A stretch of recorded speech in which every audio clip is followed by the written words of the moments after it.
Hi, welcome to Learning Leaders Spotlight, the podcast where we interview the learning leaders of today to help the learning leaders of tomorrow. I'm Leanne Langford, your host. I'm the president of Training Pros. Training Pros is a learning and development contract staffing company.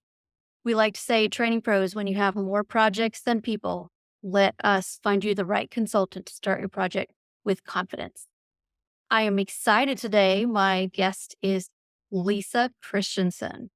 Lisa is the director of the Learning Design Center of Excellence at McKinsey Company. Welcome, Lisa.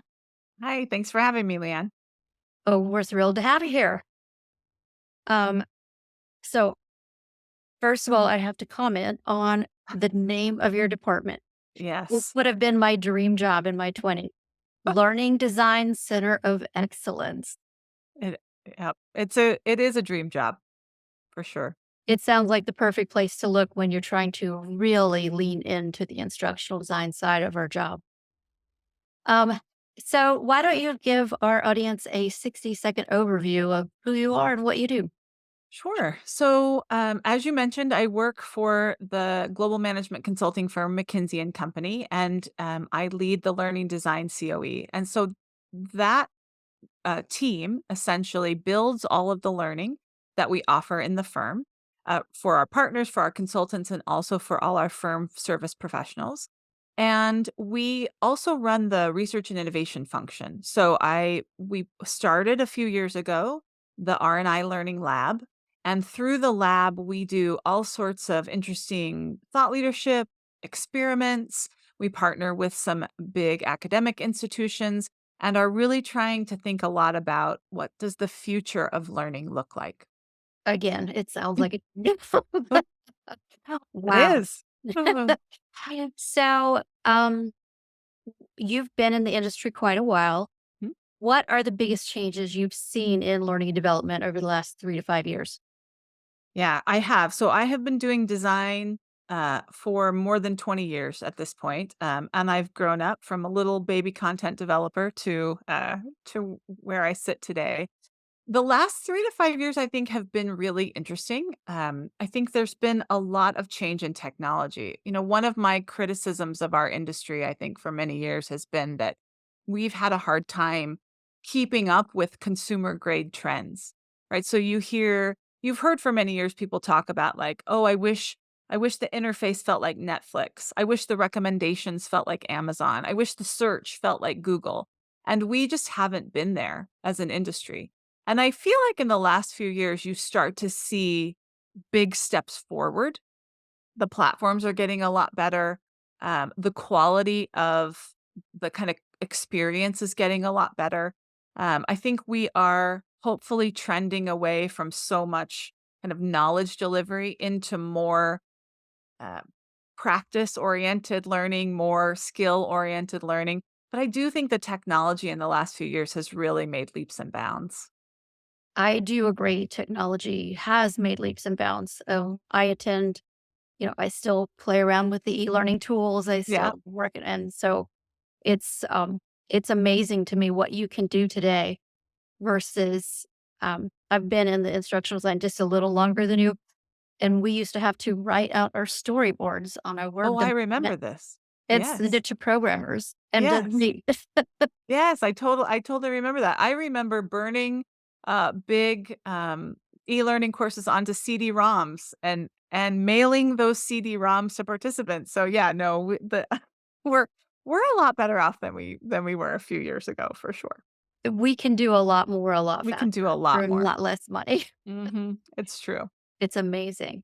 So tell me, what do you think are going to be the biggest changes that happen in the next 5 years, given all of the changes that have happened? Yeah, I mean, that's a really big question. I think there's lots of ways that we could go and lots of things that we could think about. I think you see right now the proliferation of Gen AI, and that's really having a pretty profound impact on us.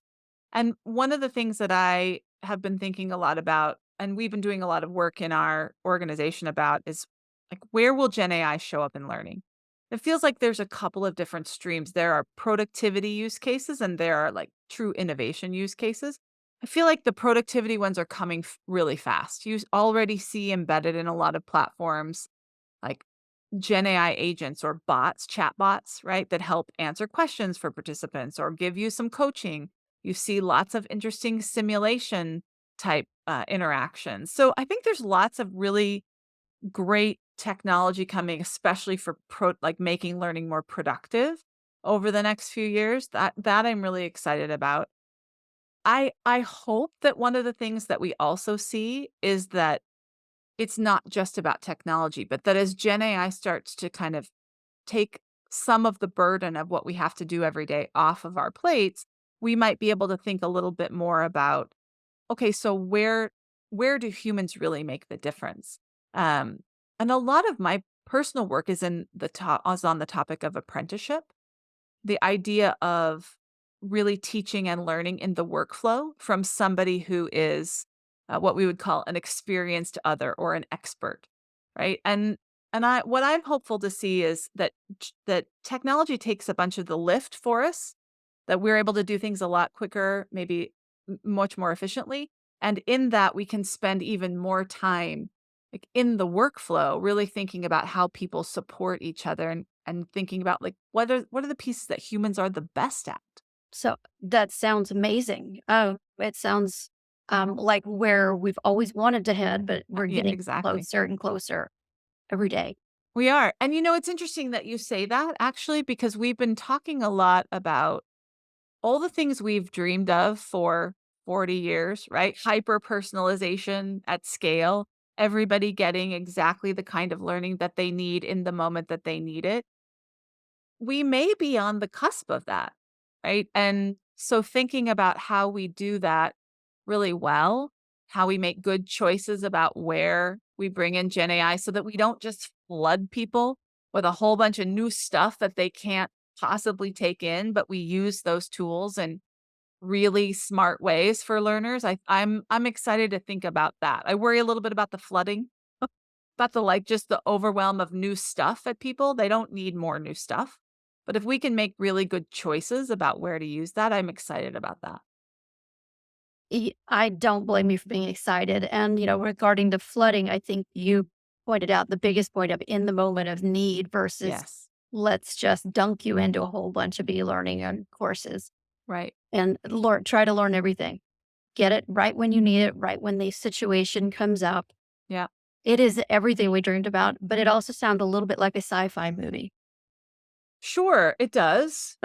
You It show up does. at work and your computer is guiding you through your day.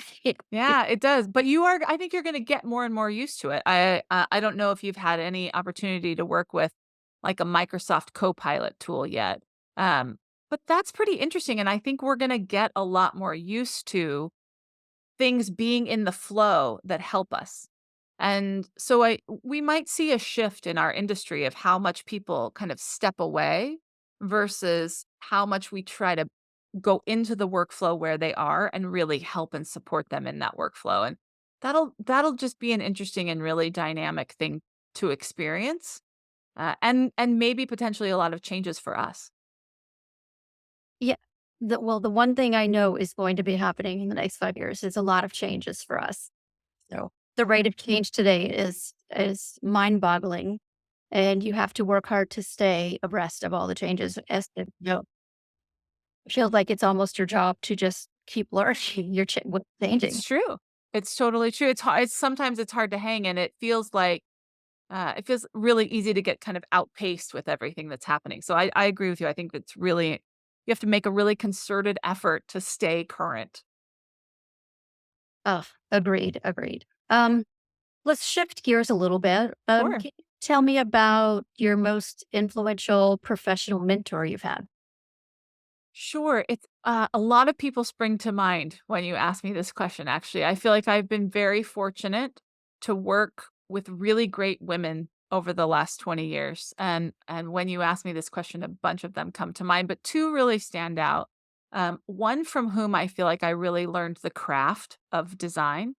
And she was and is a pretty ruthless feedback giver. right? Done very kindly, but the standard of excellence is very high, and she will not let you drop that bar for 1 second. And so I feel like I've learned a lot about the craft from her, and I feel like I've had another leader who from whom I really learned to lead as myself. I think that's a really important lesson for people, and I feel like I really got permission from her to show up authentically and to be myself, and that the best version of leadership would be the one that felt true to me. And she taught me a really important phrase that I actually used in a call this morning, which is that the system you can only be as successful as the system will allow you to be.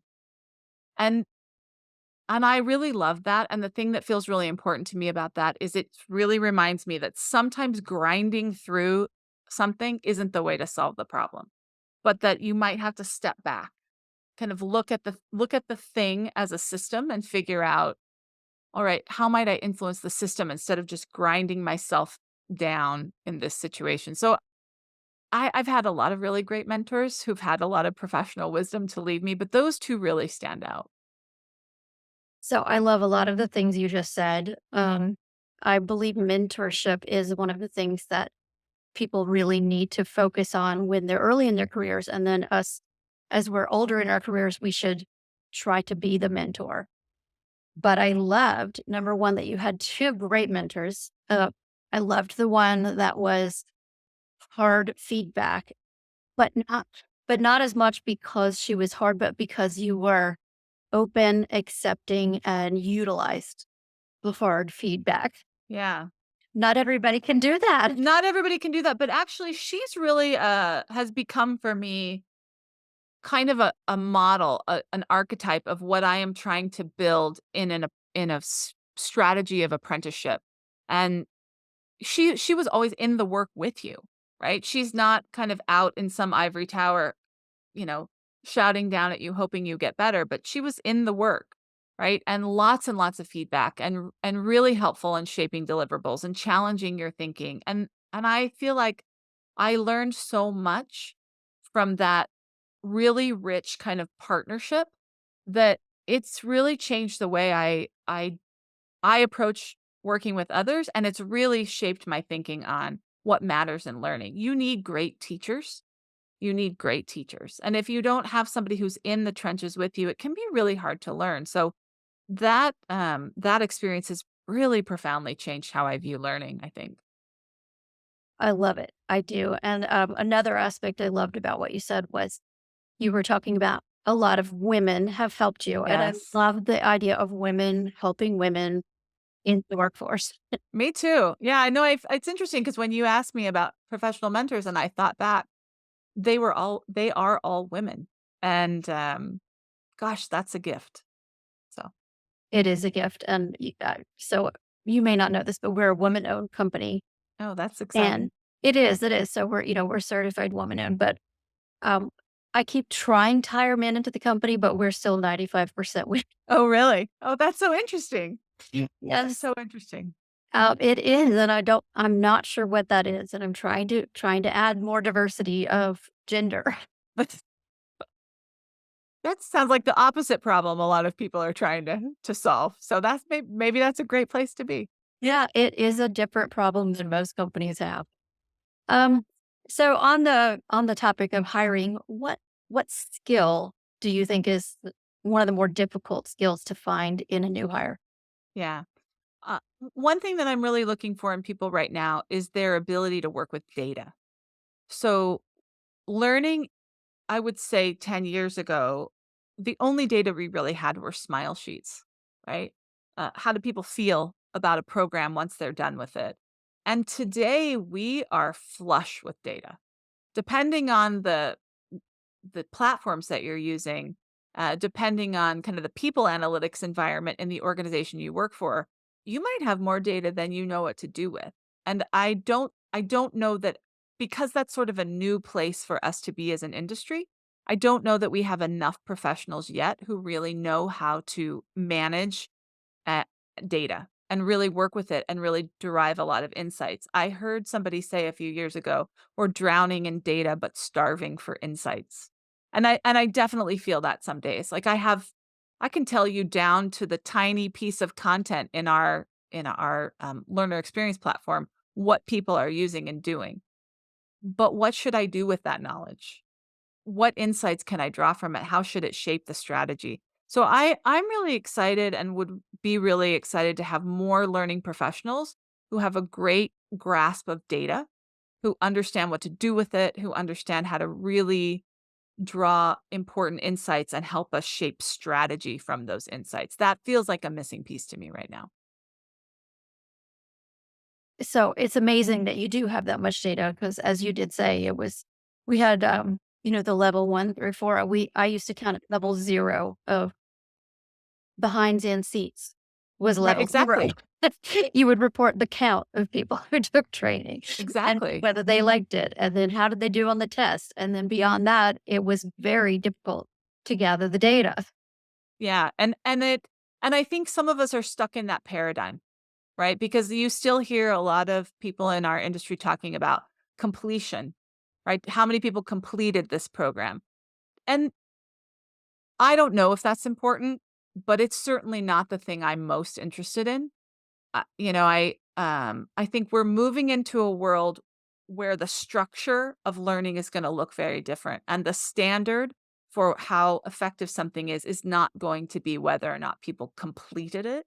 And so I really am excited for us to move away from that. But in order to move away from that, we need better data environments, and we need to start getting better at how we deal with all that data and be able to show people that we are doing meaningful things to change behavior, to affect business outcomes. I think we're there, but we don't know enough yet about how to handle all of that data in order to make those insights. And so that's something I'd love to see us just spend a lot more time on as an industry. So I love that answer, and if you solve that problem, Yeah, well, we'll all be rich. I was gonna say, I'll bring you back on and you can explain the secret Okay. to everyone. That won't be a when a system as complex as learning inside an organization like ours, that is not a one person solving that problem kind of situation. That's going to be lots of smart people across platforms, and that's going to be lots of smart people applying their brains to that problem. I agree, I agree. Um, so where do you get your industry news and information?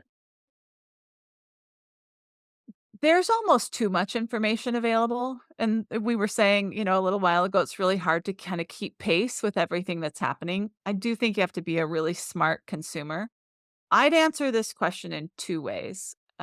One is just news about our industry, and there are lots of good thought leaders that you can follow and places you can go. I really like an organization called Red Thread Research. I don't know if you've come across them, but they are a pretty new think tank. I think they've been around since probably 2017 ish. And they're doing really interesting, really objective work. And they're asking a lot of the questions that we're all asking and then going out and researching interesting answers. And I've really enjoyed their work, and I think that's a great place to kind of keep your finger on learning trends. And then there's lots of other good thought leaders, Burson and Brandon Hall and CLO and ATD. There's just lots of good places to sort of scan and always be looking for what's happening. And and I find that I really need to do a lot of work outside of our industry as well. I really need to do a lot of work thinking about just what are the trends writ large? What's happening in AI? What are the big HR trends? What and so I spend a lot of time reading things that are really outside of learning and trying to follow big thought leaders that are outside of learning on topics that I think are going to matter for us as an industry going forward. So I thought follow a lot of Gen AI thought leaders.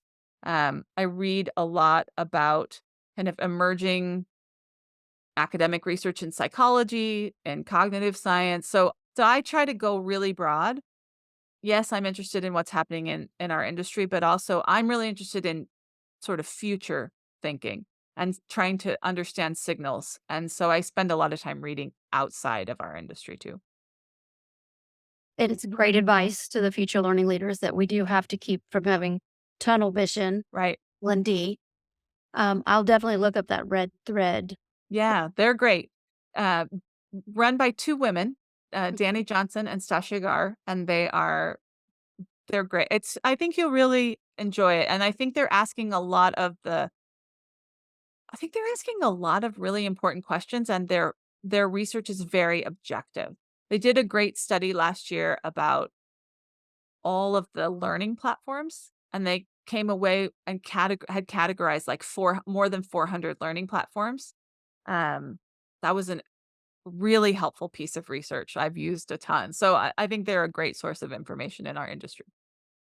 Yes, I'll definitely check into them. And one of the weekly emails that I get and scan through and usually stop and read at least one article is a McKinsey report. Yes, yes, well, that's true. I mean, you don't wanna go maybe I should toot our own horn more, but yes, there are a lot of really interesting things coming out of McKinsey Insights. We have a really amazing people and organization practice. Internally, we call them POP, and they do incredible work. We write a People Insights blog. We just published an article on our People Insights blog this week called People in Progress, so that's an interesting place to see a lot of the work of my team. So yeah, there are lots of great McKinsey resources as well. I love it. So this is my favorite question. Okay. This is how I get my reading list. What is one book that you would recommend for people who want to move into learning leader roles? Yeah, it's a great question. You can see behind me. I've read a few. Um, I would say I'm gonna give you two suggestions that I think are really important. One is not a new book, and so perhaps you've already read it, but it is a book called First Things Fast by Allison Rossett. I love that book, and the reason I love that book is because I think I mean, perhaps there is no more important thing that we can do as learning professionals than get underneath why something is happening. It's very it's an old paradigm for us to be kind of order takers, right? You come to me and you say, "I need 3 days of communication training," and I go, "Great, I will deliver you 3 days of communication training." But that is pretty poor practice for a really, thoughtful and strategic learning leader. And so Allison's book is really about performance consulting and how to get underneath what is really happening in a situation and how to frame up what are learning problems, what aren't learning problems, and when they are a learning problem, how do you get at root causes? So I've used that book for many years. I think that's a really important one. The other book that I would suggest right now is a brand new book by a thought leader. His name is Ethan Mollick, and it's the book Co-Intelligence. And it's all about what the partnership of humans and generative AI will be. And it's very accessible. It's a very I actually thought it was a pretty quick read. And he gives 4 really great rules, but more importantly, I think 4 really great uh like archetypes for how to think about AI. AI as coach, AI as creator, AI as teacher. And so it's a really accessible way of thinking about what is AI capable of in this moment. And have found that to be really, really helpful as I'm thinking about how I might bring Gen AI into the learning in our organization. So I have a new book for my reading list. Thank you. I Good. have definitely read First Things Fast. I actually, in the 90s, Dr. Rossett came and taught a class to my entire L&D organization at GE. And we all, the head of the department bought us all a copy of the book to have with us and to read it at a time. And I got it on craft. I know, and it's really held. I mean, the strategies and the kinda discipline that she suggests in that book for getting underneath problems, they it has really held. So, she's retired now, actually, which is such it's hard when, like, great thought leaders, when they retire, but she's an incredible person. So I know how you feel because most of my colleagues that I've known throughout this endeavor have retired in Yeah. the first 20 years of my time, and it's difficult. But yes, she's retired. She was at professor at San Diego She State. was. Mhm. So That's right. out there on your Yeah. coast. It's interesting because so if everybody else is retiring, that means now it's up to us to be the thought leaders and to really be thinking about, like, what is the kind of, like, Allison Rossett legacy that we are gonna leave on this industry, and that is both daunting and really exciting to think about. It is. It's exciting, and I think it'll be different than what Dr. Rossett was fighting, because as you said, I think maybe now data and understanding how to use this data may be the next big wave of Absolutely. thought leadership. Absolutely. I can absolutely see that, and that's really exciting. It's things that we've wanted to know. We're just gonna have a whole new set of capabilities in the next generation of learning. And so, what I'm hopeful is that learning professionals are really leaning into those possibilities, because if we don't, we could be left behind, right? That's the risk of not being really on the front foot when it comes to new technology and leveraging data, is that we might get outpaced. But the signs are good, right? The signs are good for us as an industry that we're trying to lean into that. So it's exciting. I'm excited when I see people doing that.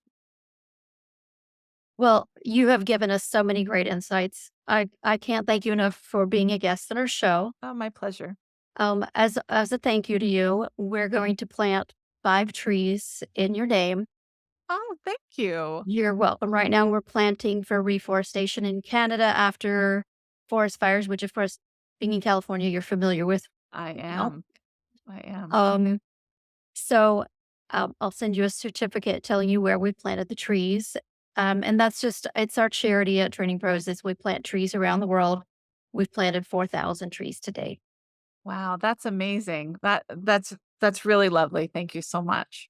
You're very welcome. And that is it for this week's episode of Learning Leader Spotlight. We hope you tune in again next week, and we hope you enjoyed the show today. Thank you.